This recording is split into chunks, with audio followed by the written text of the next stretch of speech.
Olá, amigos! Mais uma vez está no ar o programa Descomplicando a Lição.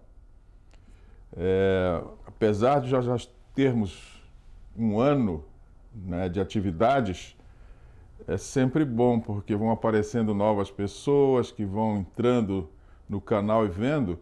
A razão desse nome, Descomplicando, quer dizer, a nossa intenção e o nosso objetivo é desdobrar pregas que podem estar no assunto da lição e que poderiam ser um empecilho de compreender assuntos que estão na lição, e nós vamos então descomplicando, ou seja, abrindo as pregas para que os professores possam ter um material para pensar e construir a sua própria aula.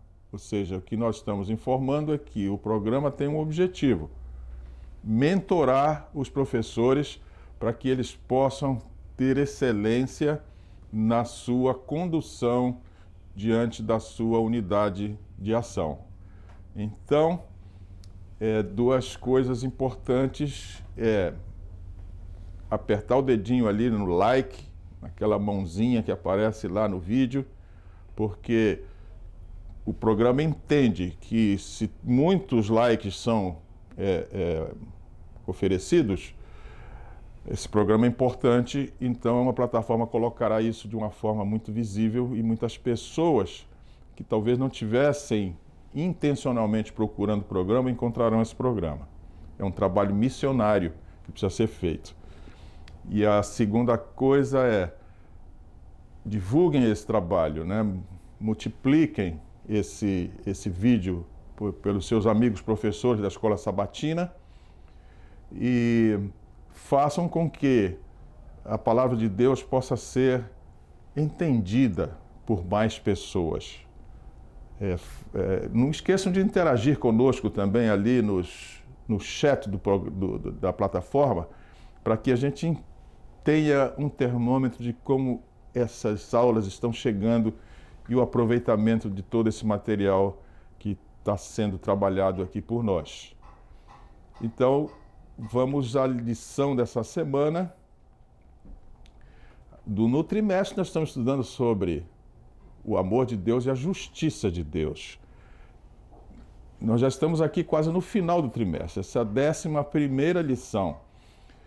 E o que nós já aprendemos sobre a justiça e sobre o amor de Deus? Nós já demos uma boa caminhada, muita coisa já foi discutido aqui, e hoje nós vamos ter uma ampliação dos métodos utilizados por Deus para que nós entendamos, os seres humanos entendam ou ampliem os seus limites sobre o conhecimento em relação ao amor de Deus e a justiça de Deus. Hoje, o assunto é inteiramente importante, porque nós vamos dissecar aqui os métodos utilizados por Deus para que Ele comprove para o universo que Ele é justo e, ao mesmo tempo, Ele é misericordioso.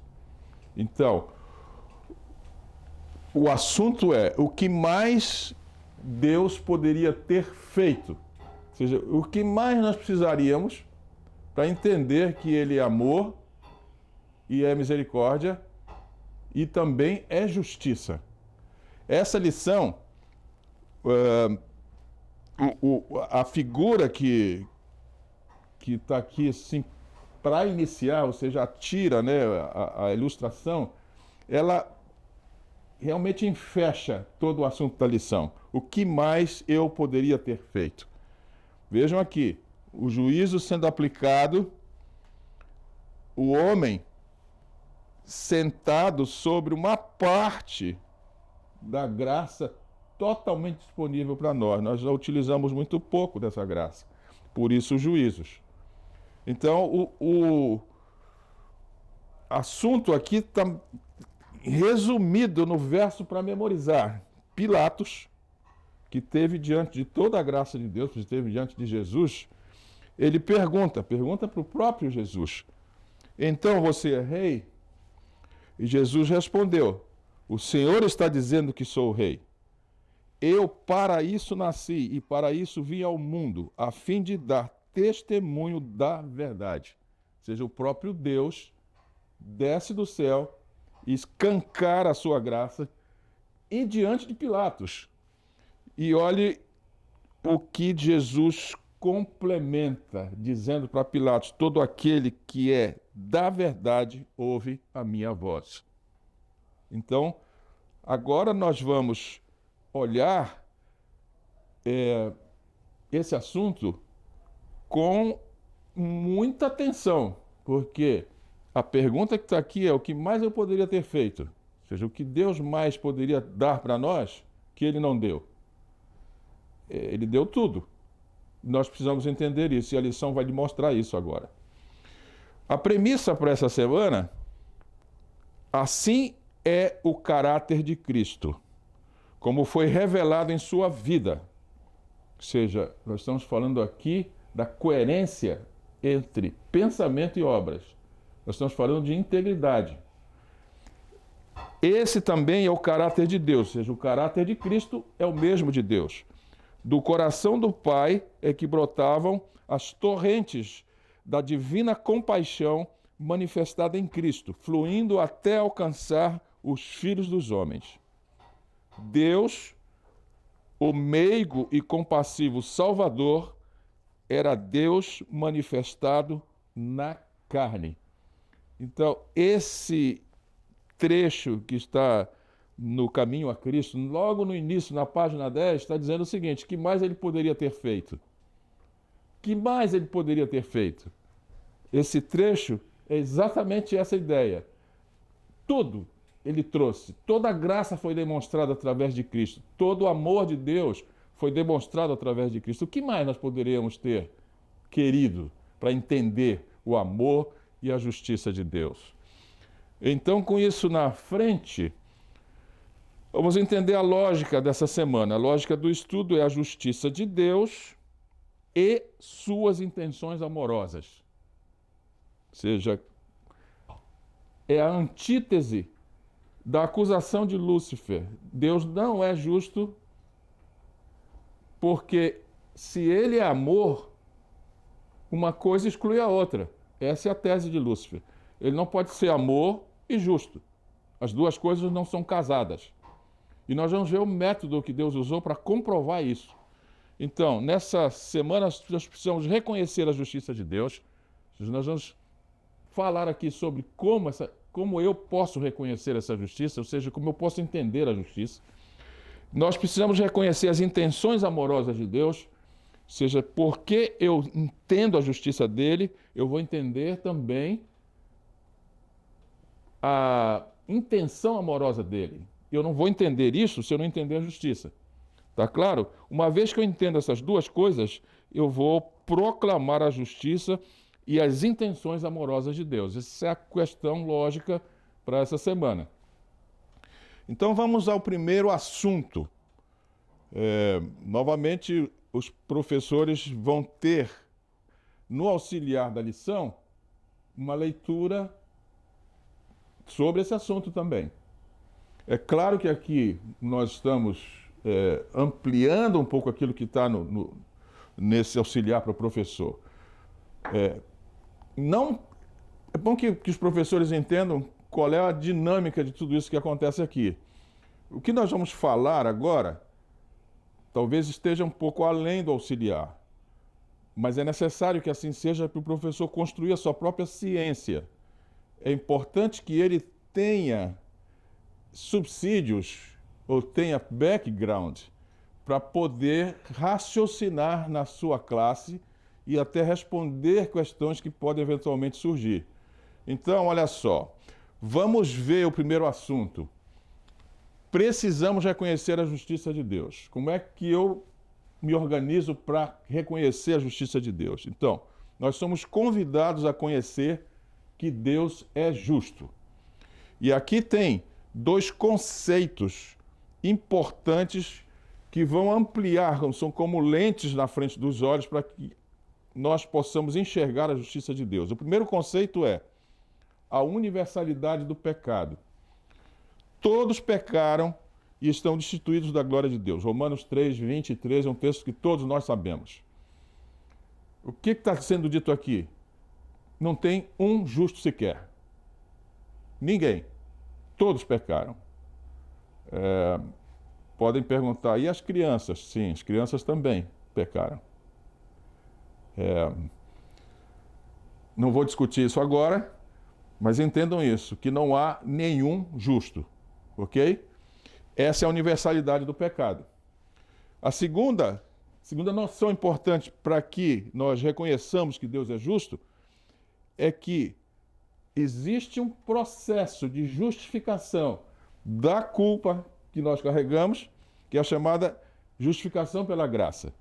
Deus oferece salvação como um dom gratuito, não baseado nas obras humanas, mas na graça manifestada por meio de Jesus. Vamos entender essa palavra graça como sendo o conhecimento manifestado, conhecimento que veio do céu, manifestado por Jesus.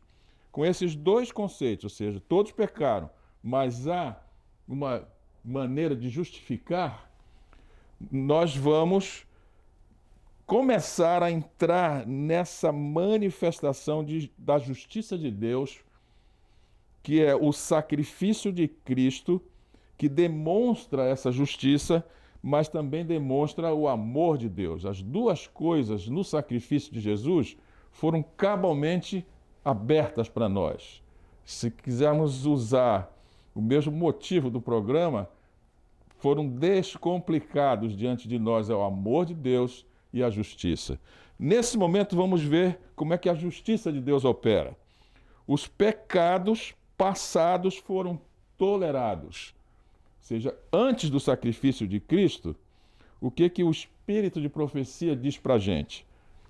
Antes da cruz, Deus aparentemente deixa impunes os pecados, o que poderia ser mal interpretado como negligência ou falta de justiça.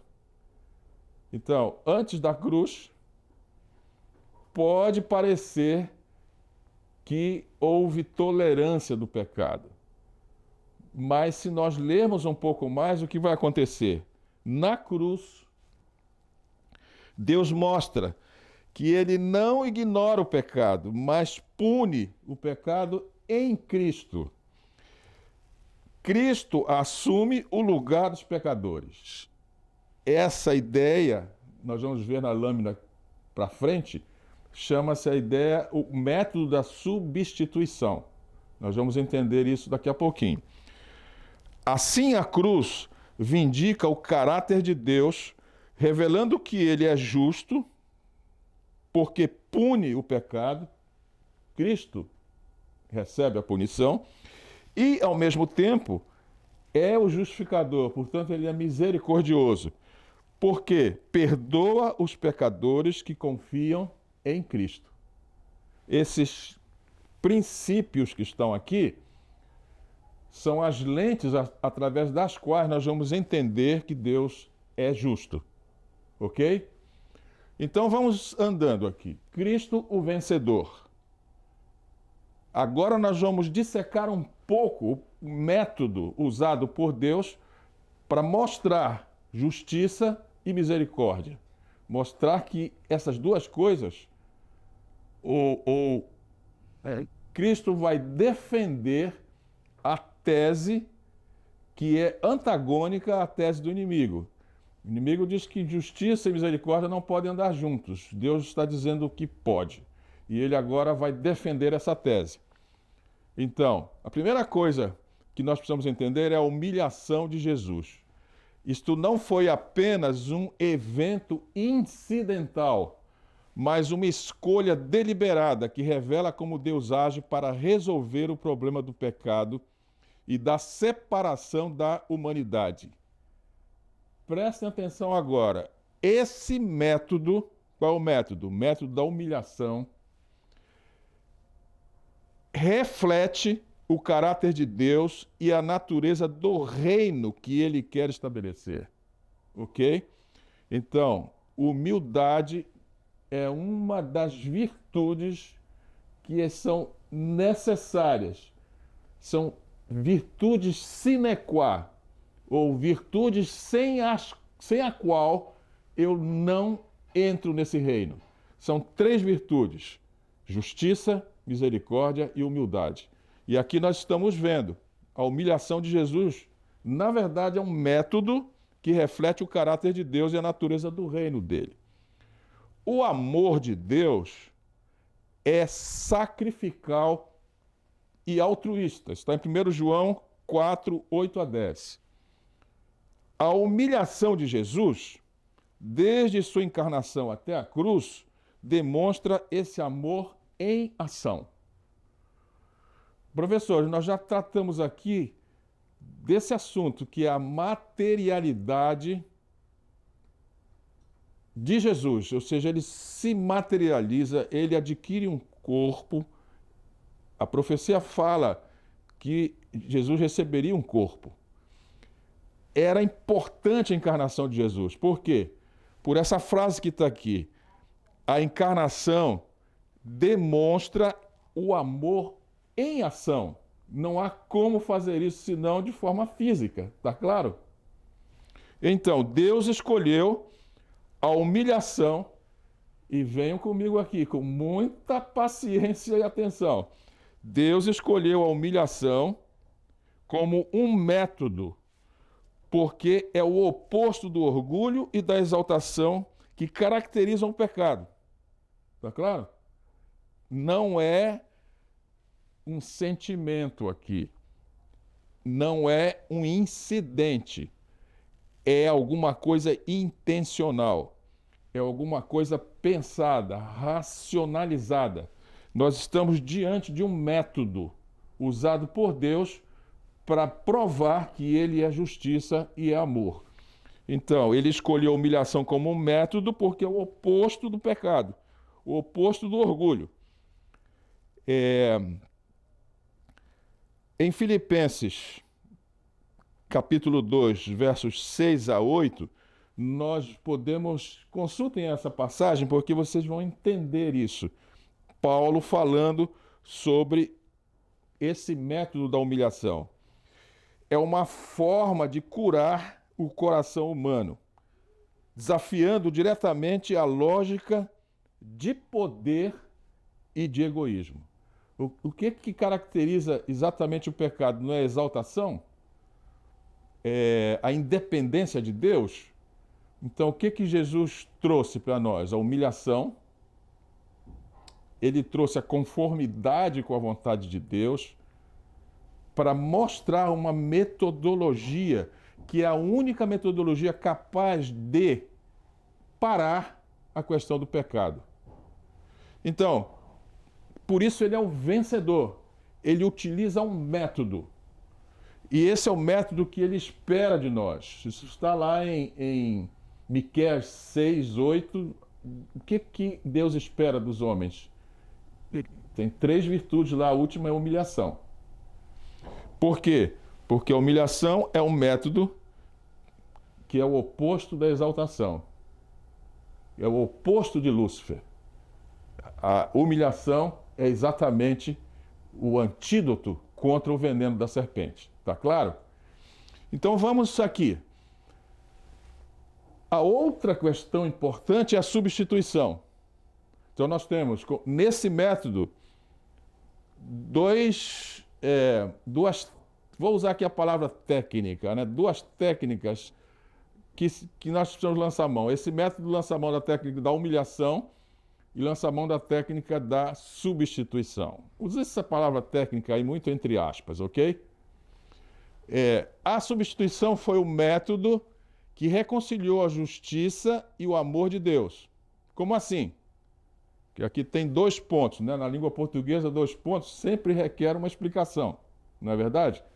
Então aqui vem a explicação. Jesus tomou sobre si a penalidade que a humanidade merecia, satisfazendo a justiça divina. Ok? Então, isto aqui que acabamos de ler está mais explicado aqui, nesse segundo parágrafo. O sistema sacrificial do Antigo Testamento, nesse sistema, o animal inocente substituía o pecador, apontando para o sacrifício perfeito de Cristo. Tudo isso eram leis que estavam no livro de Levíticos, mas Paulo também usa os argumentos de Levítico em Hebreus, capítulo 10. A lógica é que a transferência de culpa e a morte do substituto satisfazem exigências da lei enquanto permitem que o pecador viva. Claro, professores, vocês estão vendo como está claro aqui? Essa questão toda da acusação de Lúcifer cai por terra aqui quando você consegue enxergar a metodologia, humilhação e substituição. Essa é a metodologia. Tá claro? Tente discutir isso na sua classe para os alunos entenderem isso. E esse método continua vigente para nós, que estamos agora dentro do reino de Deus. Vamos lá. Para entender, né, a justiça de Cristo, vamos agora olhar do ponto de vista prático como a humilhação e a substituição ocorreram. Porque essas duas coisas, eu disse duas técnicas agora, não é? São como nós vamos entender na prática o amor e a justiça de Deus materializados. A justiça quer dizer a lei foi cumprida e o pecado foi punido. E de fato Jesus morreu, não é? Então a lei foi cumprida. O amor, Deus assumiu o custo do pecado, mostrando o valor infinito que atribui à humanidade. Então, Jesus não tinha nenhum pecado, ele assume isto, morre por nós, portanto a justiça foi cabalmente cumprida, mas ao substituir-nos, quem entra em ação é o amor. Tá claro? Então você está vendo aqui nesse método que Deus é misericordioso e justo. Ele é justificador, portanto é amoroso, misericordioso, mas também é justo. E ele não saiu dessas 4 linhas porque a justiça foi cumprida e o amor foi demonstrado. Êxodo capítulo 31, verso 32 estabelece. Aqui tem uma coisa curiosa, eu coloquei aqui de propósito. Jesus foi traído por 30 moedas de prata, não é? Foi o que pagaram para Judas. Estão lembrados disso? O que diz Êxodo 21, 32? 30 moedas de prata é o preço da compensação pela morte de um escravo. Então, o que nós estamos vendo aqui é a coerência total da Bíblia. Trouxe isso como um aporte para o conhecimento nosso e para que nós compreendamos o que ocorreu em todo aquele processo ali do julgamento de Jesus e, finalmente, da crucificação de Jesus. Então, a pergunta que vem agora é: esse método é o único ou tem outro método? Por que Deus escolheu esses métodos, a humilhação e a substituição? O orgulho e o egoísmo são a raiz do pecado.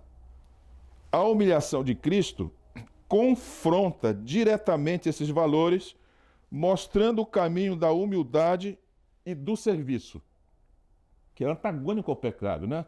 O pecado é competição, não há serviço. Ao contrário, há eliminação.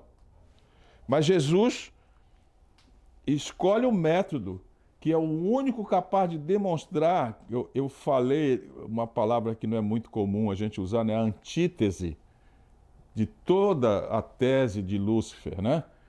Jesus vai demonstrando passo a passo um método que desfaz a tese de Lúcifer.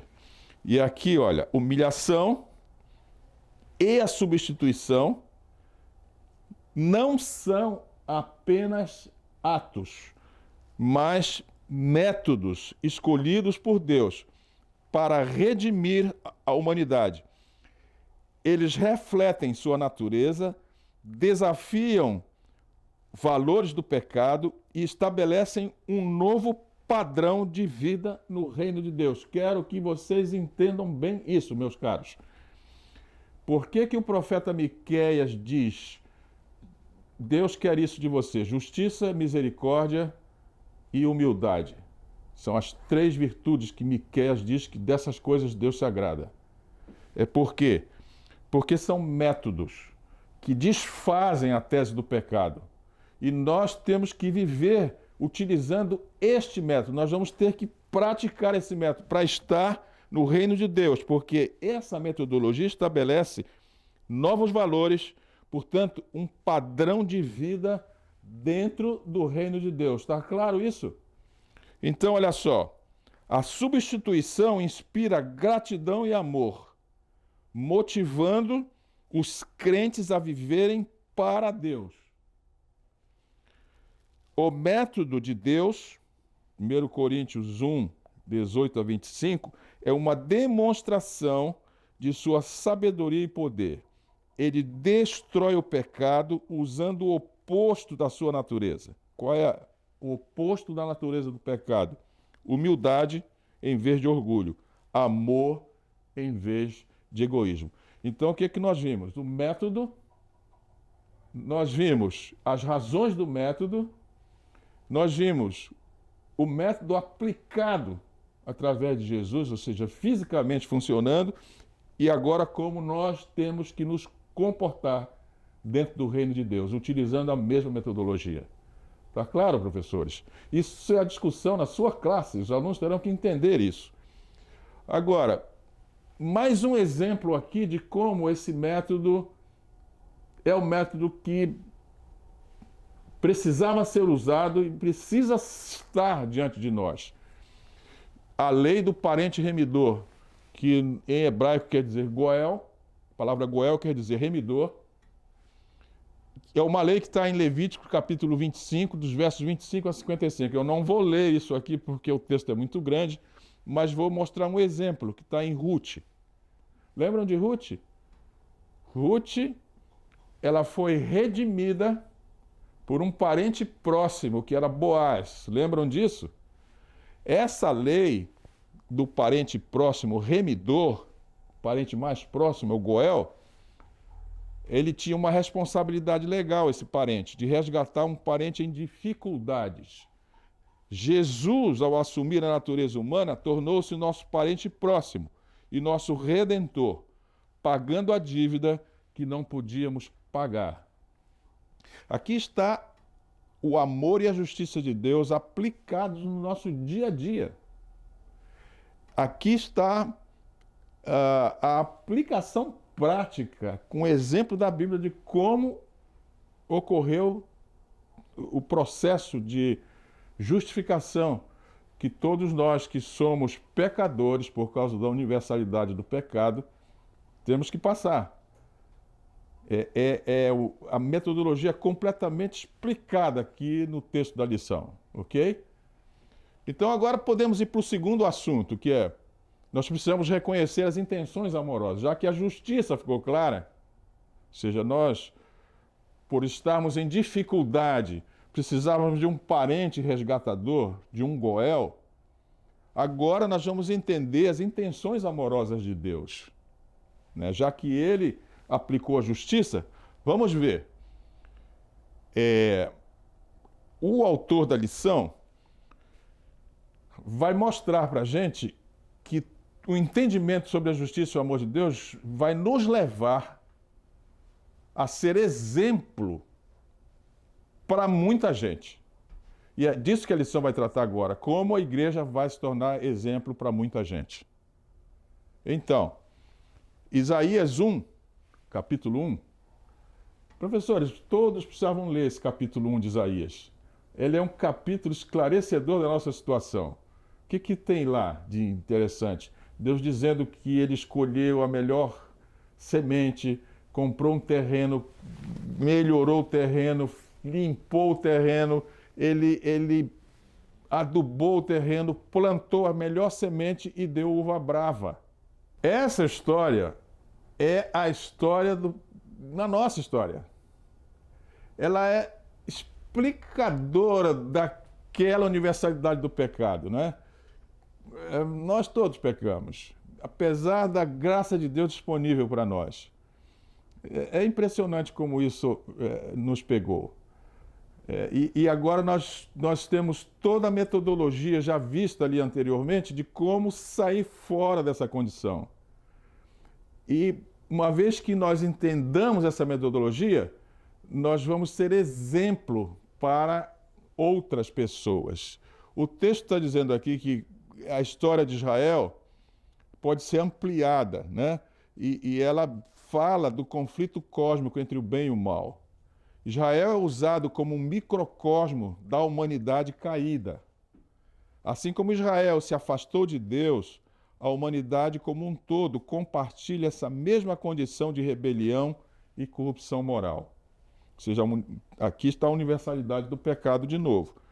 O convite de Deus para que Judá se arrependa e seja purificado é uma resposta direta ao problema do pecado. Isso aponta para o plano de redenção que foi concebido antes mesmo do conflito no céu. Ou seja, o que a gente está vendo? Intenções amorosas de Deus. Está claro?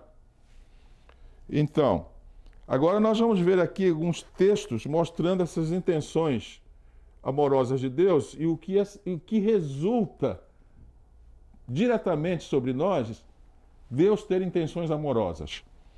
Isaías, capítulo 1, verso 16 e 17, Deus chama Israel ao arrependimento prático, pedindo que lavem suas mãos do mal, pratiquem o bem e defendam os oprimidos. Esses textos todos vão mostrar que nós, se entendermos o amor de Deus e a justiça dele, seremos influência espiritual. Essa é a questão que está aqui. Mateus 21, 19, a maldição da figueira sem frutos simboliza Israel. Israel falhou em produzir os frutos da justiça esperados por Deus. Sem frutos de justiça, não há valor na adoração ou no status religioso. Ou seja, não adianta nós estarmos na igreja sem produzir frutos. Vamos juntar as coisas que nós estamos estudando agorinha mesmo. Eu preciso usar a metodologia que nós vimos ali, humilhação e substituição.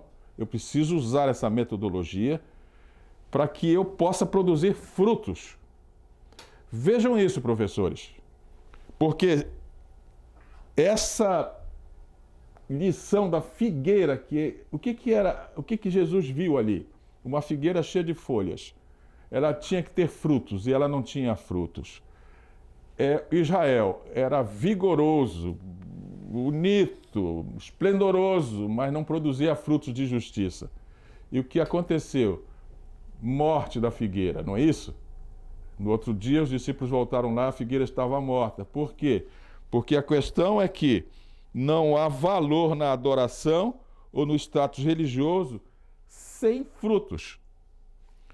Isaías capítulo 1 apresenta Deus como um juiz, mas como redentor também. Mas não especifica como a redenção será, ou melhor,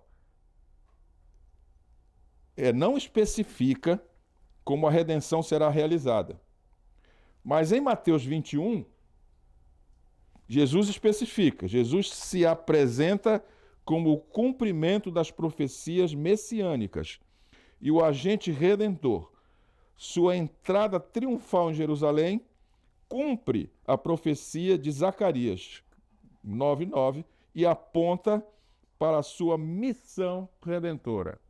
Então, nesse texto que está aqui na tela, os textos todos que estão aqui, nós podemos entender as intenções amorosas de Deus. Ele quer que nós entendamos o amor, entendamos a justiça e sejamos porta-vozes disso. Sejamos influência espiritual para o mundo. Produzamos frutos de tal maneira que o mundo reconheça em nós que nós pertencemos a Deus. A situação de Israel de não produzir frutos tem implicações cósmicas. O capítulo 1 de Isaías, volto a dizer, professores, leiam o capítulo 1, porque ele é muito esclarecedor.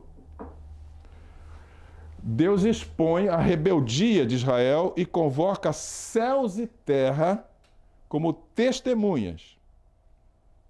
Isso sugere que o juízo sobre Israel tem implicações para todo o cosmos. Ou seja, o que mais ele poderia ter feito? Essa é a pergunta que está no capítulo 1 de Isaías. O que mais ele poderia ter feito? Essa pergunta, meus caros, é a questão que está aqui. Como ele fez tudo o que poderia ter feito, não há nada que ficou encoberto.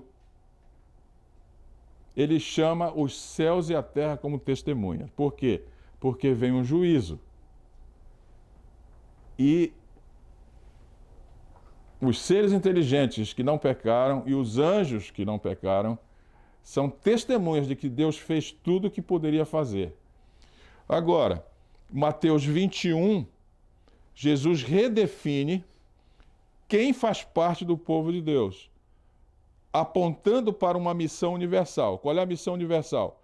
A igreja, composta por todas as nações, se torna o novo povo encarregado de refletir o caráter de Deus. Já que Israel, na situação em que estava, é chamado por Deus de uva brava, e ele pergunta o que mais eu poderia ter feito? Como é que depois de eu ter feito tudo isso, eu recolho uvas bravas?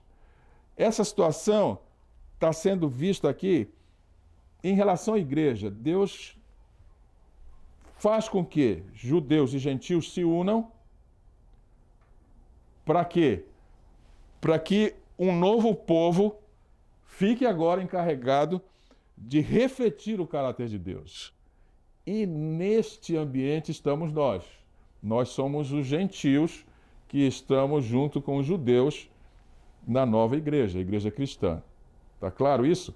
E nossa obrigação agora é não ser mais uma figueira sem frutos, mas produzir os frutos e ser um estímulo espiritual para o mundo.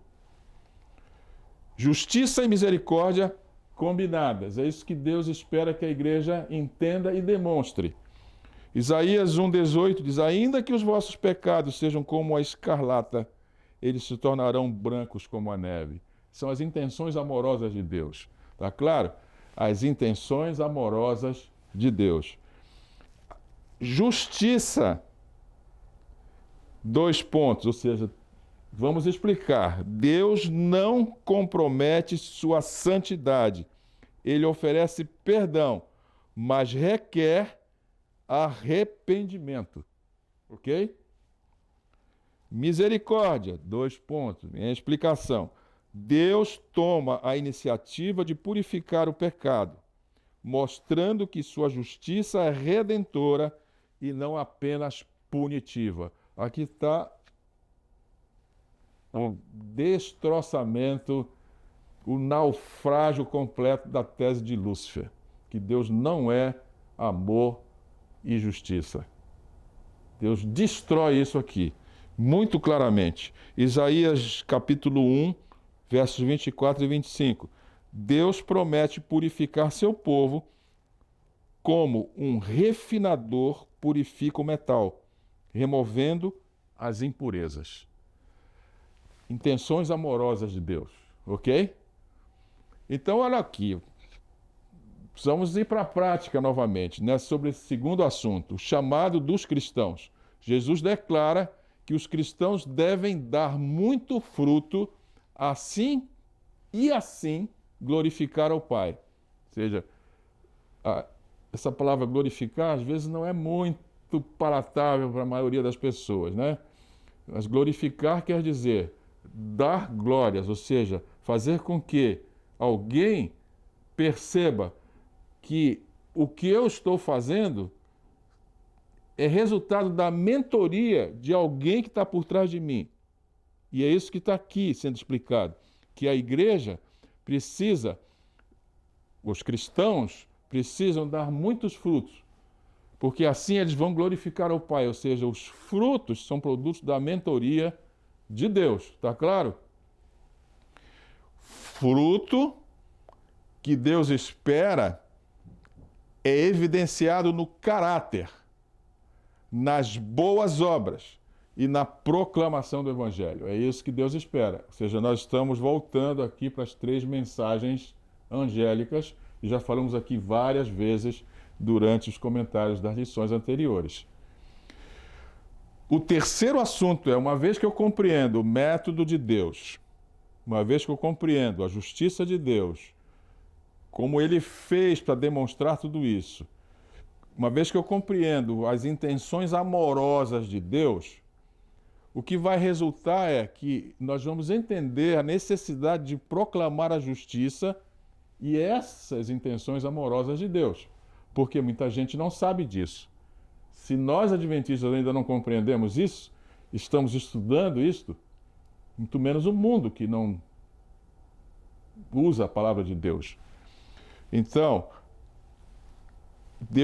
Jesus explica através de uma parábola como nós precisamos proclamar a justiça e as intenções amorosas de Deus. Quando chega o tempo da colheita, essa parábola nós todos conhecemos, não é? Então eu vou aqui pegar só um trecho para explicá-la. Quando chega o tempo da colheita, ele envia servos para recolher os frutos, mas os lavradores os espancam, matam e apedrejam. Ele envia mais servos, que recebem o mesmo tratamento. Finalmente envia seu filho, pensando que o respeitarão, mas os lavradores o matam também, na tentativa de tomar a vinha. Então, entendendo os elementos dessa parábola, nós vamos entender por que nós precisamos proclamar a justiça e as intenções amorosas de Deus. O dono da vinha representa Deus, o Criador e proprietário de todas as coisas. Ele é o Senhor da vinha, que a plantou com cuidado e a confiou aos lavradores. É Isaías capítulo 1. Leiam lá isso. A vinha representa Israel, frequentemente descrito como uma vinha no Antigo Testamento. Deus a plantou para produzir frutos de justiça, retidão e fidelidade. Ou seja, a intenção de Deus com Israel e a intenção de Deus com a igreja é que nós produzamos frutos de justiça, frutos de misericórdia e frutos de humildade. Os lavradores representam os líderes religiosos. No caso aqui, os líderes de Israel, que foram encarregados de cuidar da vinha, que é o povo de Deus. Aqui estamos falando diretamente aos líderes, né? Isso pode ser transferido para os dias de hoje. Então vejam bem isso aqui. Então, os lavradores deveriam estar encarregados de cuidar da vinha e de produzir frutos espirituais.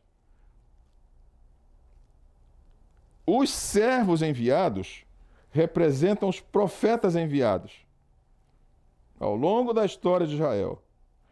Aqui eu já comentei, acho que foi na lição passada, que a Torá precisa ser reinterpretada para cada momento do processo civilizatório. Eu falei isso, acho que foi na lição passada. Então, vejam bem aqui, Deus manda os profetas para reinterpretar a vontade dele. O que fizeram? Mataram os profetas. Por fim, ele manda o Filho. Representa Jesus, o Filho de Deus enviado como último e supremo mensageiro. Sua morte é predita na parábola, simbolizando a rejeição final ao propósito de Deus. E por fim tem os outros lavradores, né? Toda essa explicação aqui estava diretamente relacionada com o povo de Israel. Por fim vem outros lavradores. Quem são os outros lavradores? Representam os gentios e a igreja, que receberia a responsabilidade de cuidar da vinha após a rejeição dos líderes judeus.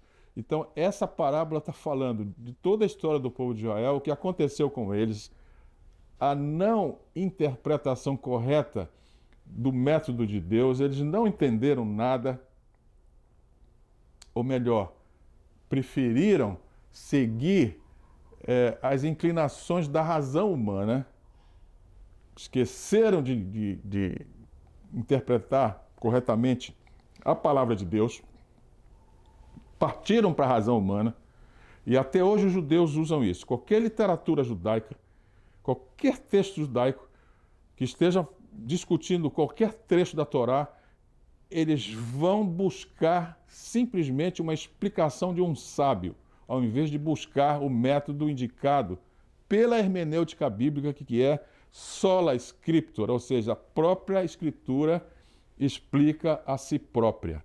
E a questão foi que eles preferiram o conhecimento humano, e foi contra isso que Jesus combateu enquanto esteve entre eles. Agora nós estamos na situação dos outros lavradores, e Deus espera que nós não repitamos a mesma situação que Israel nessa parábola da vinha. Então, a parábola da vinha tem aplicações práticas para hoje. E agora vamos ver o que Deus espera da igreja. Assim como os lavradores tinham a responsabilidade de cuidar da vinha e produzir frutos, os cristãos hoje são chamados a cuidar do reino de Deus e a dar frutos espirituais. A parábola alerta contra a rejeição de Deus e de seus mensageiros. Muitas vezes eu já vi no âmbito da igreja alguém dizendo que Ellen White buscam muito isto. Vejam bem como a história se repete. Nós temos que dar ouvidos aos mensageiros de Deus. Porque, volto a dizer aquilo que já me referi anteriormente, Ellen White reinterpreta a Torá para os nossos dias. Nós não podemos desconsiderar essa autora. Ela é uma profetisa. Ela reinterpretou toda a Torá para nós. Então, rejeitar o Filho de Deus é o maior ato de infidelidade, com consequências eternas. Deus espera frutos da justiça, frutos do amor, frutos da obediência e a proclamação do Evangelho. Uma fé sem frutos é vazia. Tiago 2,17 diz que é morta. A transferência da vinha para outros lavradores mostra que o reino de Deus não é limitado a um grupo específico, ou seja, não era dos judeus. Todos os que creem em Cristo e produzem frutos são bem-vindos. Deus é amoroso e generoso, providenciando tudo o que é necessário para que a vinha, que é Israel, prospere e produza frutos de justiça. Sua autoridade como dono é legítima e seu caráter é vindicado ao estabelecer um plano justo e generoso.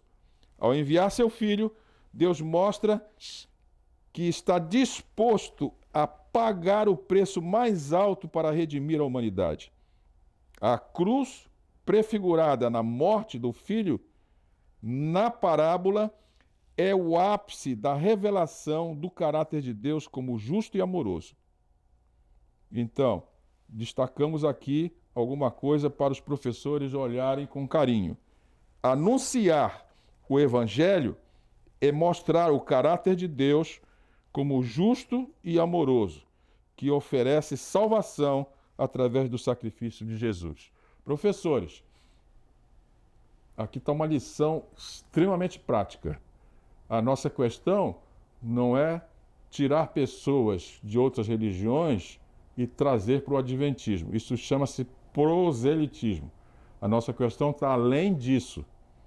Nós precisamos, como o que está tarjado aqui, dar a conhecer às pessoas o amor de Deus, a justiça dele e como o método que ele usou é eficaz para lidar com o problema do pecado. Essa é a questão que está sendo aqui colocada. Temei a Deus e dai-lhe glória. Por quê? É vinda a hora do juízo. As pessoas precisam saber disso para tomar uma posição. Essa é o clamar do tema da lição que nós estamos estudando. Nós precisamos nos posicionar em relação ao reino de Deus. Muito bem. Com isso na mão, vamos agora à interligação dos assuntos diários com o assunto semanal. Cristo, o vencedor, justo e justificador. Reconhecendo a justiça de Cristo. Ok? O cântico do meu amado. Nós precisamos reconhecer as intenções amorosas de Deus. A parábola da vinha e a vindicação do nome de Deus, que é o terceiro assunto, estudado na lição dessa semana, que nós precisamos, uma vez que entendemos os dois assuntos anteriores, precisamos proclamar, porque essa é a missão que Deus deu à igreja. Então, vamos, num parágrafo, resumir tudo isso que nós vimos. Como vimos, o inimigo afirma que o Criador não é totalmente justo e amoroso. Essa é a tese do inimigo. Contudo, em Cristo, Deus proporciona a manifestação suprema do seu amor e justiça. E ele fez isso por meio da cruz. Esta é a antítese usada por Deus para destruir a tese do inimigo. Muito bem. Então é fácil agora, ao olhar o verso para memorizar, que a lição pode estar aqui, numa frase. Todo aquele que é da verdade, ouve a minha voz. Muito bem, professores. Então vamos à aplicação. E venham comigo aqui na leitura dessa aplicação. Como podemos reconhecer e proclamar a justiça e as intenções amorosas de Deus em nossa vida diária e em nossas conversas sobre Ele? Meus caros, essa é a questão que está aqui. Nós vimos aí na lição a metodologia usada por Deus. O cristianismo usa muito mal o sacrifício de Jesus, né? Nós focamos na dor que ele sofreu, nos vexames todos, na ignomínia do pecado ali, na luta, naquele momento, não é? Isso é muito importante, mas isso não é o foco. O foco é que tudo isso foi intencional. Vocês viram aí na lição, não é? Demonstração de que amor e justiça andam juntos no reino de Deus. E nós precisamos entender isso. E nós precisamos também, na nossa vida diária, utilizar o método de Jesus para que nós demonstremos, ao falar, ao andar, ao agir, que justiça e misericórdia são os motes, né? Os motivos, são a energia que comanda a nossa vida. É claro que isso não é uma coisa normal do mundo, que o mundo não trabalha com justiça e nem com amor, não é? Então, se não é coisa do mundo, nós precisamos da ajuda do céu, porque nós estamos envolvidos por essa atmosfera de injustiça e de desamor. Então, nós precisamos da ajuda do céu para poder praticar essas coisas. Qual é o instrumento para isso? Oração. Então, lhes convido para orar. Vamos orar. Senhor nosso Deus, agradecemos muito tudo que o Senhor fez. Conforme o texto de Isaías, o que mais o Senhor poderia ter feito? O que nós precisamos, bom Deus, é, de acordo com as suas promessas, que as ferramentas celestes estejam à nossa disposição para que os nossos olhos se abram, os nossos ouvidos percebam e a nossa mente capture todo o esplendor da sua graça.